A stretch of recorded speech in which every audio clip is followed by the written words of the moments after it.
Hello दोस्तों, विशिष्ट short hand channel पर आप सभी का बहुत बहुत स्वागत है। प्लीज़ चैनल को लाइक, सब्सक्राइब और शेयर करें ताकि नई नई डिक्टेशन आप सभी तक जल्दी जल्दी पहुंच सकें और जल्दी से जल्दी आप सिलेक्शन पा सकें। स्टार्ट। अध्यक्ष महोदय, मुझे खेद है कि सदन के सामने जो बिल पेश किया गया है, मैं उसका समर्थन नहीं कर सकता। हम देखते हैं कि जहां तक भ्रष्टाचार को कम करने का प्रश्न है, अभी तक कानूनों के द्वारा उसमें विशेष सफलता नहीं मिली है। इसलिए देश में आम तौर से यह मांग की जा रही है कि ऐसे ठोस कदम उठाए जाएं जिनसे सब प्रकार के भ्रष्टाचार का उन्मूलन किया जा सके। मैं समझता हूँ कि इसी भावना से प्रेरित होकर प्रस्तावक महोदय ने यह बिल सदन के सामने रखा है। इस संबंध में मैं यह निवेदन करना चाहता हूँ कि केवल कानून बना देने अथवा कानूनों में संशोधन कर देने से ही भ्रष्टाचार का अंत नहीं हो सकता है। हम जनता में प्रचार करके तथा अपने व्यवहार द्वारा इस काम को और भी अच्छी तरह से कर सकते हैं। आज आवश्यकता इस बात की है कि समाज का जो ढांचा है उसमें परिवर्तन किया जाए। जब तक समाज का ढांचा नहीं बदलेगा, तब तक भ्रष्टाचार दूर नहीं हो सकता है। इसमें संदेह नहीं कि यह तो एक बहुत बड़ी बात है जिसको करने में समय लग सकता है, लेकिन कम से कम इतना तो आसानी से किया जा सकता है कि जो लोग शासन को चला रहे हैं वे ऐसे आदर्श कायम करें और ऐसा जीवन व्यतीत करें जिससे लोगों में यह भावना पैदा हो कि भ्रष्टाचार करने पर उनको हानि उठानी पड़ेगी। आज हमारे समाज तथा हमारी प्रशासन में इस तरह की स्थिति अभी तक उत्पन्न नहीं हुई है। मैं कोई खास मामला तो आपके सामने नहीं रखना चाहता हूँ, लेकिन आम तौर से भ्रष्टाचार के बारे में जनता में जो भावना है उसकी तरफ इशारा करना चाहता हूँ। भ्रष्टाचार न केवल सरकारी कर्मचारियों में है, बल्कि उनमें भी है जो निर्वाचित होकर आते हैं और जिनका कर्तव्य जनता की सेवा करना होता है। इस संबंध में मैं यह स्पष्ट कर देना चाहता हूँ कि भ्रष्टाचार की श्रेणी में केवल वही कार्य नहीं आते जो कि आर्थिक लाभ के लिए किए जाते हैं। मेरे विचार में इसमें वे कार्य भी शामिल हैं जो दूसरी तरह के लाभ उठाने के लिए किए जाते हैं, जो कार्य पक्षपातपूर्ण होते हैं या इस उद्देश्य से किए जाते हैं कि अपने रिश्तेदारों या मित्रों को लाभ पहुंचाया जाए, वे भी भ्रष्टाचार की श्रेणी में ही आते हैं। इन कार्यों से जनता में तथा सरकारी कर्मचारियों में यह भावना फैलती है कि वे भी इस तरह के कार्य कर सकते हैं और लाभ उठा सकते हैं।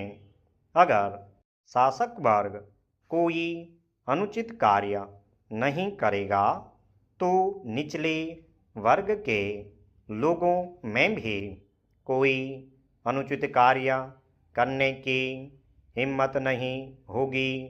मैं कहना चाहता हूँ कि सरकार इस समस्या पर गंभीरतापूर्वक विचार करें। जैसा कि मैंने अभी कहा है, आज सबसे ज़रूरी बात यह है कि हम समाज के ढांचे को बदलने और अपने दृष्टिकोण में परिवर्तन लाने की कोशिश करें, तभी भ्रष्टाचार इस देश से मिटेगा। उपाध्यक्ष महोदय, इस सदन में करीब 2-3 रोज से खाद्य के विषय के ऊपर चर्चा चल रही है। मैं बहुत ध्यानपूर्वक इस चर्चा को सुन रही थी। हमारे खाद्य मंत्री जी ने किस प्रकार से कृषि उत्पादन की समस्या को हल किया जाए, इसके संबंध में चर्चा के लिए यहाँ प्रस्ताव रखा और सुझाव मांगे कि हम किस ढंग से इस स्थिति से मुक्त हो सकते हैं। यह एक सराहनीय कदम है।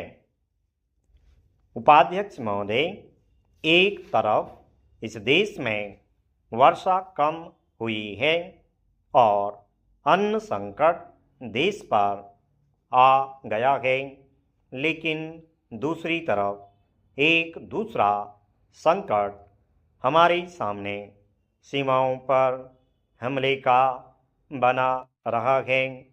मैं कृषि मंत्री जी से यह जरूर कहना चाहूँगी कि हमारे जवान जिस उत्साह से और हिम्मत से आगे बढ़े हैं, अपने जी जान को झोंक कर जिस तरह से सीमावर्ती क्षेत्रों में प्रगति पाई है और आगे बढ़े हैं, ठीक उसी तरह से कृषि विभाग को भी मौजूदा स्थिति का मुकाबला करने के लिए आगे बढ़ना चाहिए।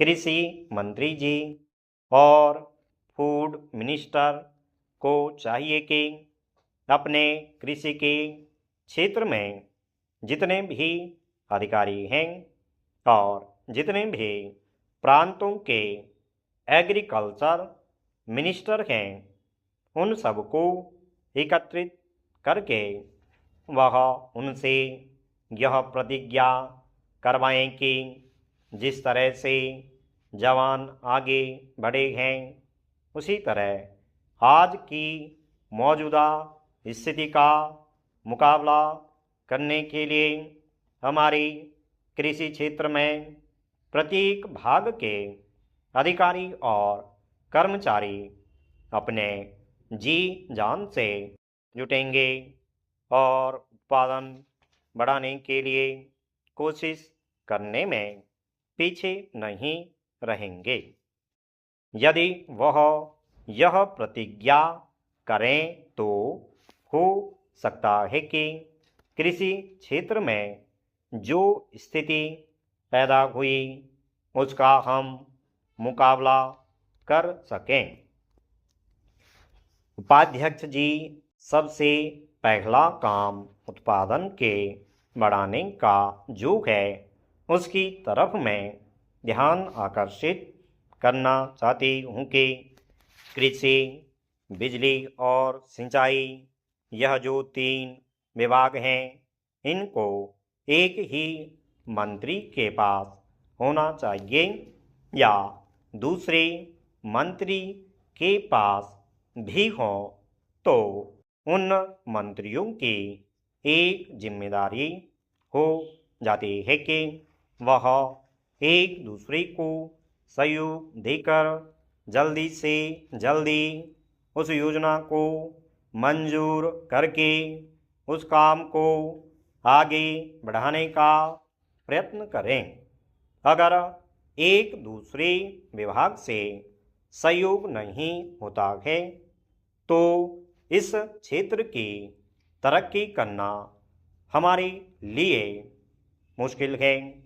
मैं चाहती हूँ कि पावर, इरिगेशन और कृषि का जो काम है यह एक ही मिनिस्टर के पास होना चाहिए ताकि कागज़ों की आगे जाने में समय कम लगे और देश का उत्पादन बढ़ाने में मदद मिल सके। मैं आपका ध्यान अनाज की आयात की तरफ दिलाना चाहती हूँ। अनाज के विदेशों से आयात ने 35 साल के अंदर हमारे काश्तकारों को निरुत्साहित किया है। यह बड़े शर्म की बात है कि बाहर के देशों से अनाज मंगाकर देश की भागों में हम दे रहे हैं, लेकिन हम अपने कृषकों की मदद करने के लिए खर्च करना आवश्यक नहीं समझती। हमारे प्रांतों में जो सिंचाई की योजनाएं अधूरी पड़ी हैं उन्हें पूरा करें, क्योंकि विदेशों से आयात के कारण हमारे देश में अनाज की उपज नहीं बढ़ सकती। स्टॉप।